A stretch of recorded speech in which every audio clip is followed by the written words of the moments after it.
یا نور اللہ صلی اللہ تعالی علیہ وسلم۔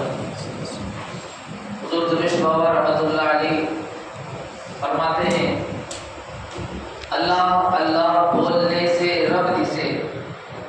اللہ اللہ بولنے سے رب دسے، اللہ اللہ بولنا آتا کسے، اللہ اللہ بولنا آتا کسے، سب کو چھوڑ رب کو دیکھ، سب کو چھوڑ رب کو دیکھ، رب کی نظر سے سب کو دیکھ۔ چلنے والے کو ایک قدم راستہ ہے، چلنے والے کو ایک قدم راستہ ہے، پیر کامل ملے تو رب دستا۔ آگے فرماتے ہیں درویش کی نصیحت ہے کہ تیرا سینہ، درویش کی نصیحت ہے کہ تیرا سینہ کمال حق سے بھر کر عامل قرآن سر جانا۔ آخر میں فرماتے ہیں ڈر نہ جائے میری قسمت میں مدینہ جا کر، ڈر نہ جائے میری قسمت میں مدینہ جا کر، اے خدا کیا کروں تیری جنت لے کر۔ مگر بزرگوں کے ساتھیوں حضور درویش بابا رحمۃ اللہ علیہ کے حوالے سے باتیں آپ سماعت کر رہے تھے کہ زندگی کے حوالے سے بہت ساری باتیں اور بہت سارے کرامات آپ نے اب تک کی سماعت کی ہیں۔ ابھی آپ کی آمد شیومگا ہوئی نہیں، اس سے پہلے ہی آپ نے چند ایک ایسی باتیں آپ نے سماعت کی جو واقعی درویش بابا رحمۃ اللہ علیہ کے مقام و مرتبے کو ہمارے سامنے واضح طور پر ظاہر کرنے کے لیے کافی ہے۔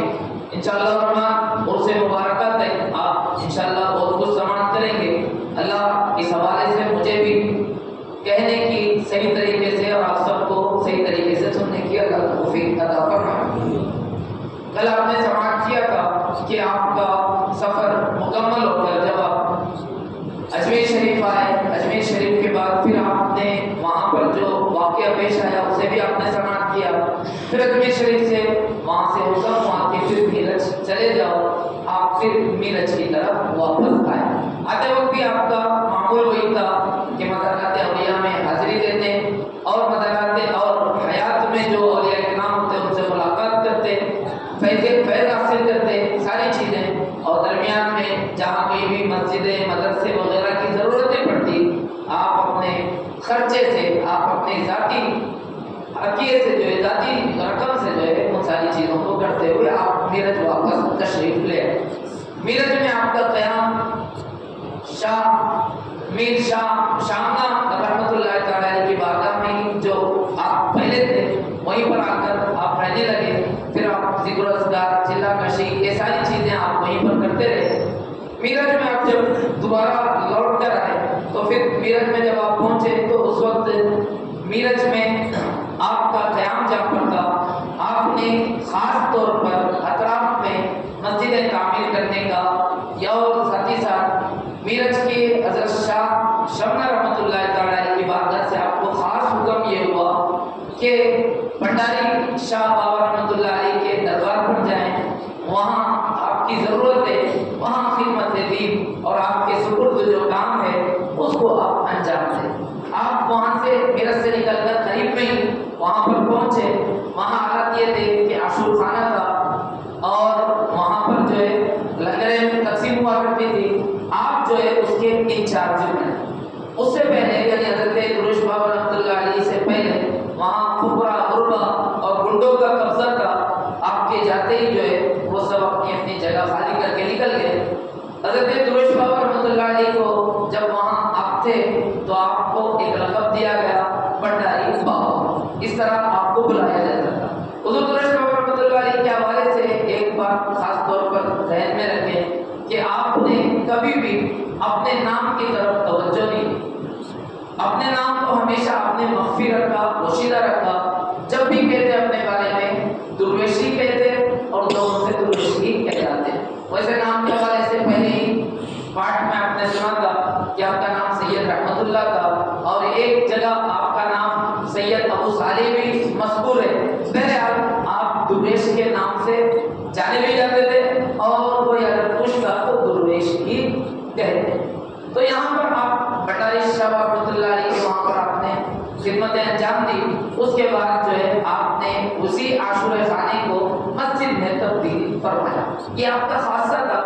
جہاں کہیں بھی اگر کسی قسم کی کوئی الگ چیزیں ہوتی تو آپ وہاں پر خاص طور پر اللہ کے گھر کو تعمیر کرنے کا کام کرتے تھے۔ یہ جو ہماری پرانی مسجد ہے، اس کے حوالے سے بھی ایک ہسٹری ہے، جب وقت آئے گا انشاءاللہ اس کے بارے میں بھی بتایا جائے گا۔ تو وہاں پر آپ نے مسجد کی تعمیر کا کام شروع کیا، اور مسجد کی تعمیر کے کام میں آپ کے جو ساتھ تھے، اپنے ذاتی خرچے سے آپ نے کیا، لیکن دیکھ بھال کی جو ذمہ داری تھی وہ مرحوم اللہ بخش آپ کے عاشق تھے، خدمت گزار تھے، ان کے سپرد تھا۔ مسجد کی تعمیر کا کام آپ نے جاری رکھا۔ اس دوران جو ہے آپ شمال مشرق جنوب ادھر آتے جاتے رہتے ہیں، اور لوگوں کی پیاس کو اور اللہ تعالیٰ کی طرف لوگوں کی ہدایت کو آپ برابر جاری رکھتے ہیں۔ آپ جب پلٹ کر واپس آتے ہیں، مسجد کی تعمیری کام کو دیکھتے ہیں، اگر کچھ بھی نقص، کچھ بھی عیب نظر آتا، کچھ بھی کمی نظر آتی، آپ پوری مسجد کو شہید کرواتے، پھر اپنی ذمہ داری میں، اپنی نگہبانی میں اسے دوبارہ تعمیر فرماتے۔ اور آپ کا ایک جملہ بڑا پیارا جملہ آج ہمارے ذہن و فکر میں یہ جملہ نقش ہونا چاہیے۔ آپ فرمایا کرتے کہ بندہ اپنے گھر کی تعمیر کو جس اچھے اسلوب کے ساتھ کرنا چاہتا ہے، یعنی جس اچھے طریقے سے کرنا چاہتا ہے، اس کی پوری نگرانی کرتا ہے، اس میں کسی قسم کی کمی کوتاہی تو ہونے نہیں دیتا۔ یہ تو اللہ کا گھر ہے، اس میں بھی اس سے بڑھ کر حصہ لینا چاہیے۔ ایسا نہیں ہے کہ اللہ کا گھر ہے جیسا چاہے ویسا کام کرے، بلکہ اللہ کا گھر تو سب سے بڑا گھر ہے۔ اللہ کے گھر کے کام کے لیے کسی قسم کی کوئی کوتاہی نہیں ہونی چاہیے، کوئی کمی واقع نہیں ہونی چاہیے۔ آپ کا ایک جملہ تھا جو کہ اس بات کو بتاتا ہے کہ آپ کا مسجد کے معاملے میں آپ کے دل میں کیسا شوق تھا، کیسا جذبہ تھا، اور مسجد کی تعمیر کے سلسلے میں آپ کا کتنا دھیان تھا، اس حوالے سے پتہ چلتا ہے۔ جبھی تو آج یہ 60 سال پرانی مسجد آن شان بان کے ساتھ آپ کے سامنے نظر آ رہی ہے۔ اس میں صرف اور صرف حضور درویش بابا رحمۃ اللہ علیہ کا جو اخلاص ہے اور آپ کا جو شوق و ذوق ہے، وہی ساری چیزیں اس سے جھلکتا ہے۔ محترم بزرگوں کے ساتھ اللہ تعالیٰ اسے قیامت تک آباد رکھے، اور اس کے ذریعے سے اللہ تعالیٰ بے شمار لوگوں کو راہ ہدایت عطا فرمائے۔ محترم بزرگوں کے ساتھیوں، حضور درویش بابا رحمۃ اللہ تعالیٰ جب بنڈاری شاہ بابا رحمۃ اللہ علیہ کے وہاں پر آپ کا قیام تھا، مسجد وغیرہ تعمیر کراتے تھے، قریب کے علاقوں میں جہاں بھی مزارات اولیاء ہوا کرتا، وہاں پر آپ جایا کرتے اور زیارتیں کیا کرتے، چلا نشی وغیرہ کیا کرتے، اپنے ساتھ اپنے چاہنے والوں کو بھی لے جایا کرتے۔ ایک بات کیا کرتے ہیں، حضور درویش بابا رحمۃ اللہ علیہ کے قریب میں جو لوگ رہا کرتے تھے، وہ زیادہ تر بلکہ اکثر وہ غریب قسم کے لوگ رہا کرتے تھے۔ مالدار طبقے کے لوگ کو آپ نے ایسے ہی دور کر دیا تھا، آ کر وہ فیض حاصل کرتے، آپ کے دستبوسی کرتے، آپ سے نصیحتیں وغیرہ سیکھتے، لیکن قریب آپ نے جن کو کیا تھا وہ غریب طبقے کے لوگ تھے، اور وہ صرف دنیاوی اعتبار سے غریب رہے ہوں گے، حقیقت میں وہ دنیا کے سب سے بڑے مالدار ان کی صحبت میں رہ کر بچ چکے۔ یعنی جو دنیا کا مال ہے وہ تو فانی ہے، اس کی کوئی حقیقت نہیں ہے، اس کی کوئی حیثیت نہیں ہے۔ آنکھ بند ہو گئی دنیا کے مال کے حوالے سے، اولاد کہیں گی یہ میرا مال ہے، یہ میرا مال ہے، اس کا حصہ مجھے اتنا حصہ مجھے ملنا چاہیے، اتنا حصہ مجھے ملنا چاہیے۔ حضور درویش بابا نے غریبوں کو، جو کہ آپ کے عاشق بھی تھے، خدمت گزار بھی تھے، انہیں دنیاوی مال کی لالچ سے باہر نکال کر آخرت کا ایسا امیر بنایا کہ انہوں نے اس در کو چھوڑ کر کبھی کسی اور در کے در پر گئے نہیں، بلکہ وہ بھی اپنی زندگی میں مرتے دم تک حضور درویش بابا کے خادم بن کے رہے، عاشق بن کے رہے، اور ان کے آستانے سے وابستہ رہے۔ آج ان کے نام بھی روشن ہے۔ وجہ اس کی ہے کہ ان کا تعلق ایک اللہ والے سے تھا، اور ایسے اللہ والے سے جس کی شان بہت بلند ہے۔ مگر بزرگوں کے ساتھیوں، میرٹھ کے قریب میں کرچی علاقہ نام ہے، وہاں پر ایک ماں صاحبہ، نانی صاحبہ، ان کا مزار مقدسہ تھا۔ دریا پار کر کے جانا پڑتا، دریا یعنی پانی کو پار کر کے جانا ہو، اور حال یہ تھا کہ رات عشاء کے بعد وہاں کوئی جاتا نہیں، اور مشہور یہ تھا کہ عشاء کے بعد جو بھی گیا وہ پلٹ کر واپس نہیں آیا۔ ظاہر ہے پہلی بات تو دریا ہے، پانی کو پار کر کے جانا ہے، اور زمانہ ایسا نہیں ہے کہ جس میں اچھے انتظام ہو کہ آرام سے جائیں، آرام سے آئیں۔ پہلے کے زمانے میں یا تو ناؤ ہوا کرتی یا پھر بندہ پیدل چلا کرتا، اس طرح کے ماحول تھے۔ تو جو عشاء کے بعد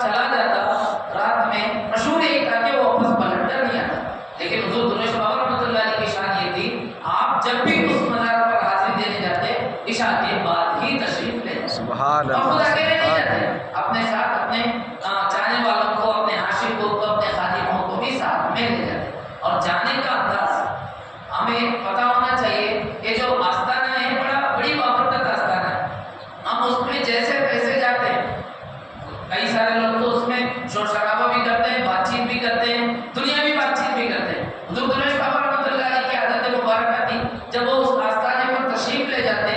راستہ قریب تھا، دور کا نہیں تھا، تو جو ایک دریا پار کرنا تھا اور دریا بھی بڑا نہیں تھا، دریا پار کرنے کے بعد راستہ بہت قریب تھا، لیکن آپ کو وہاں پہنچتے پہنچتے 3 سے 4 گھنٹے لگ گئے۔ جو ساتھ میں سے خدمت گزاروں کا کہنا ہے کہ 3 گھنٹے تو لگ جاتے۔ کیا ہوتا ہے آپ راستے پر بڑے آرام سے جاتے اور راستے پر آپ کی زبان پر یا تو ذکر و اذکار ہوتے یا درود شریف کا ورد ہوتا، صرف اکیلے نہیں کرتے بلکہ اپنے ساتھ چلنے والوں کو کہتے بارگاہ بڑے ادب کا بارگاہ ہے، اس بارگاہ میں جانے کا جو ادب ہے اس ادب کو ملحوظ رکھتے ہوئے درود پاک کا ورد کرتے ہو۔ درود پاک کا ورد کرتے کرتے اس دریا کو بھی پار کرتے اور ساتھ ہی ساتھ جب بہت قریب پہنچتے تب بھی بہت زیادہ وقت لگتا کہ مزار مقدسہ کو پہنچنے کے راستے میں کوئی رکاوٹیں نہیں تھی، لیکن آپ کا ادب ایسا تھا کہ آپ یوں سمجھ لیں کہ اجازت طلب کر رہے ہو، درود پاک کی کثرت کر رہے ہو، پھر اس کے بعد جو ہے قریب پہنچتے، قفل لگا ہوا رہتا دروازے کو، آپ قفل کے پاس جا کر کھڑے ہو جاتے، قفل کو اپنے ہاتھ میں اس طرح پکڑتے اور درود پاک کا ورد کرتے کرتے کرتے تو چند لمحے جب گزرتے، تھوڑا وقت جب گزرتا، کچھ دیر کے بعد قفل جو ہے آپ کے مبارک ہاتھ میں ہوا کرتا، بند قفل جو ہے آپ کے مبارک ہاتھ میں ہوا کرتا۔ خادموں کا کہنا یہ ہے کہ گویا حضور درویش بابا رحمۃ اللہ علیہ اجازت طلب کر رہے ہوں کہ مجھے اندر آنے کی اجازت دی جائے، اور جب اجازت مل جاتی ہے تو قفل آپ کے ہاتھ میں ہوا کرتا ہے، تو آپ اندر چلے جاتے اور خدمت گزار عاشق وغیرہ سب جو بھی ساتھ میں ہوتے ہیں وہ بھی اندر جا کر کافی دیر تک بیان یہ کیا جاتا ہے کہ صبح کی نماز تک جو ہے آپ وہاں بیٹھ کر ذکر و اذکار کرتے اور اللہ کی یاد کرتے اور درود پاک کا ورد کرتے اور اپنے ساتھ آئے ہوئے لوگوں کو اسی چیزوں میں وہ مشغول رکھتے، فجر کی اذان تک یہ سلسلہ چلتا۔ یہ حضور درویش بابا کا بڑا کمال ہے۔ اب آپ کہیں کہ یہ وہ بندہ جو پوری زندگی اپنی خدمت خلق میں اور اللہ کو راضی کرنے میں لگا ہے، تو اللہ تبارک و تعالیٰ اس کے مقام و مرتبے کو کتنا بلند کرے گا اور قیامت تک اس کا مقام و مرتبہ کتنا بلند ہوتا رہے گا، اس کا اندازہ اور آپ بخوبی لگا سکتے ہیں۔ مگر بزرگان ساتھیوں، حضور بابا رحمۃ اللہ تعالیٰ علیہ کی بارگاہ کا ایک واقعہ اور سماعت کر لیں۔ اسی قیام کے دوران آپ مہمانوں کی بڑی تعظیم کرتے ہیں، مہمان کو آپ اتنا مانتے، ابھی ہمارے جو بزرگ بیٹھے ہوں جنہوں نے زیارت کی ہوگی وہ جانتے ہوں گے، مہمانوں کی بہت عزت کرتے ہیں، بہت زیادہ عزت کرتے ہیں۔ مہمان جب آتے تو اپنے جیب کے اپنے پیسے سے جو ہے انہیں کھلاتے اور انہیں پلاتے اور اپنے پاس ہی مہمانوں کو رکھتے، کسی اور کے حوالے نہیں کرتے۔ آپ نے خط بیچ کر اپنے خاص جانے والوں کو بلایا، ان میں آپ کے اس شہر شماگا کے ایک نام آتا ہے عبدالصمد مرچنٹ فروٹ والے، انہیں بھی آپ نے بلایا اور چندے جانے والوں کو بلایا، الگ الگ جگہ سے، بڑھاری سے، آندھرا سے، ادھر ادھر سے، تقریباً 20 لوگ آپ کے مہمانی میں بیگز میں آئے۔ آپ ان کی خوب مہمان نوازی کرتے ہیں اور انہیں خوب مہمان نوازی کے ساتھ ساتھ انہیں اللہ کی باتیں بھی بتاتے ہیں، انہیں راہی ہدایت بھی کرتے، ساری چیزیں۔ ایک دن ایسا موقع آیا کہ مرحوم اللہ بخش جو کہ حضرت کی خدمت میں رہا کرتے تھے، میرٹھ کے رہنے والے تھے، انہوں نے اصرار کیا کہ حضور یہ جو مہمان آئے ہیں ایک مرتبہ مجھے موقع دیں کہ میں ان کی مہمان نوازی کروں۔ آپ نے منع کیا لیکن وہ اصرار کرنے لگے، نہیں مجھے آپ اجازت دیں کہ مہمان نوازی کروں۔ جب اصرار بڑھا تو آپ نے اجازت دی۔ اب گھر میں کھلانے کی بات تھی، گھر میں کھلانے کے لیے آپ نے اجازت دی۔ مرحوم اللہ بخش نے کیا کیا، سارے مہمانوں کو لے کر آپ نے ہوٹل کا رخ کیا اور مہمانوں کو ہوٹل کا کھانا کھلایا۔ کھلانے جب واپس پلٹ رہے تھے، اللہ والوں سے کوئی چیز چھپی ہوئی نہیں رہتی۔ حضرت حضور درویش بابا رحمۃ اللہ علیہ کو الہام کے ذریعے سے پتہ چلا کہ انہوں نے گھر کا کھانا نہیں کھلایا بلکہ ہوٹل میں لے جا کر مہمانوں کو کھلایا۔ جیسے ہی یہ مہمان پہنچے، مرحوم اللہ بخش پہنچے جنہوں نے مہمان نوازی کی تھی، آپ ان پر اتنا بھڑکے اور اتنا ڈانٹا کہ میں سوچا تھا کہ تم گھر لے جا کر ان مہمانوں کی مہمان نوازی کرو گے، تم نے انہیں ہوٹل کی طرف لے گئے اور تم نے مجھے شرمندہ کیا اور مہمانوں کی مہمانی کا احترام تو تم نہیں حضور درویش بابا نے کہا یہ مہمان عام مہمان نہیں ہے، یہ اللہ کے مہمان ہوا کرتے ہیں۔ مہمان جب آ جائے دروازے پر ہمیں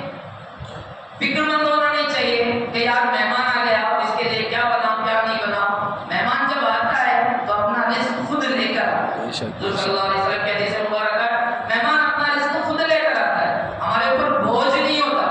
حضور درویش بابا کہتے ہیں یہ مہمان تو اللہ کا بھیجا ہوا ہے اور تم نے اسے ہوٹل میں کھانا کھلایا۔ بہت آپ نے غصہ کیا، بہت ڈانٹا، اتنا ڈانٹا آپ نے پردے جلال میں ان سے کہہ دیا کہ میرے در سے جو ہے ہٹ جاؤ، یہاں سے یہاں تمہیں کوئی راستہ نہیں ہے، تم نے اللہ کے مہمان کی عزت نہیں کی تو یہاں تمہیں رہنے کی کوئی ضرورت نہیں۔ اور اللہ بخش کا حال یہ تھا کہ